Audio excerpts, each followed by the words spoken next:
Albert Camus. Albert Camus France के प्रसिद्ध लेखक, दार्शनिक, पत्रकार और नाटककार थे। उन्हें 1957 में साहित्य का नोबेल प्राइज प्रदान किया गया। वे उस समय केवल 44 वर्ष के थे और साहित्य का नोबेल प्राइज पाने वाले सबसे कम उम्र के लेखकों में शामिल हैं। अल्बेर कामू का जन्म 7 नवंबर 1913 को मोंडोवी, फ्रेंच अल्जीरिया में हुआ था।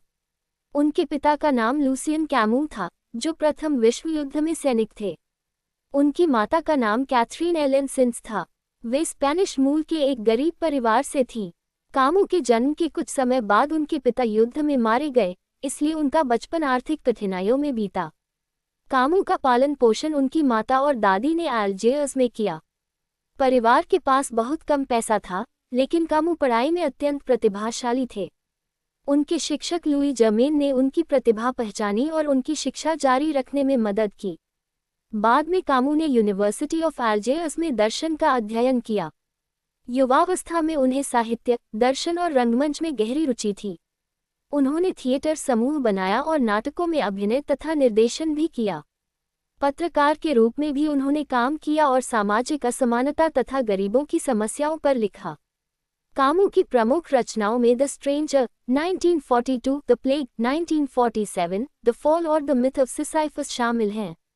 द स्ट्रेंजर उनका सबसे प्रसिद्ध उपन्यास है। इसमें एक ऐसे व्यक्ति की कहानी है जो समाज की सामान्य भावनात्मक और नैतिक अपेक्षाओं से अलग दिखाई देता है। कामू के दर्शन में अब्सर्ड यानी निरर्थकता, असंगति की अवधारणा महत्वपूर्ण थी।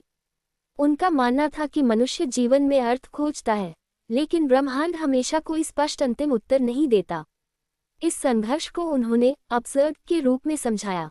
हालांकि वे निराशावाद के समर्थक नहीं थे, उनका जोर इस बात पर था कि अर्थ की अनिश्चितता के बावजूद मनुष्य को जीवन का सामना साहस और स्वतंत्रता के साथ करना चाहिए। उनकी प्रसिद्ध दार्शनिक रचना द मिथ ऑफ सिसाइफस में इसी विचार को विस्तार से समझाया गया है। इसमें यूनानी मिथक के पात्र सिसाइफस के माध्यम से उन्होंने मनुष्य के निरंतर संघर्ष और जीवन के अर्थ के प्रश्न पर विचार किया। द्वितीय विश्व युद्ध के दौरान कामू फ्रेंच रेजिस्टेंस से जुड़े और भूमिगत समाचार पत्र कॉम्बैट के संपादक बने। युद्ध के बाद वे फ्रांस के महत्वपूर्ण सार्वजनिक बुद्धिजीवियों में गिने जाने लगे। 1957 में अल्बेर कामू को साहित्य का नोबेल प्राइज मिला।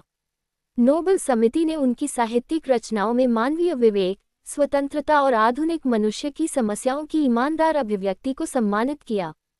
उनका निजी जीवन भी साहित्य से जुड़ा था। उन्होंने सिमोन ही से विवाह किया था, लेकिन बाद में दोनों अलग हो गए। 1940 में उन्होंने फ्रांसीन फोरे से विवाह किया।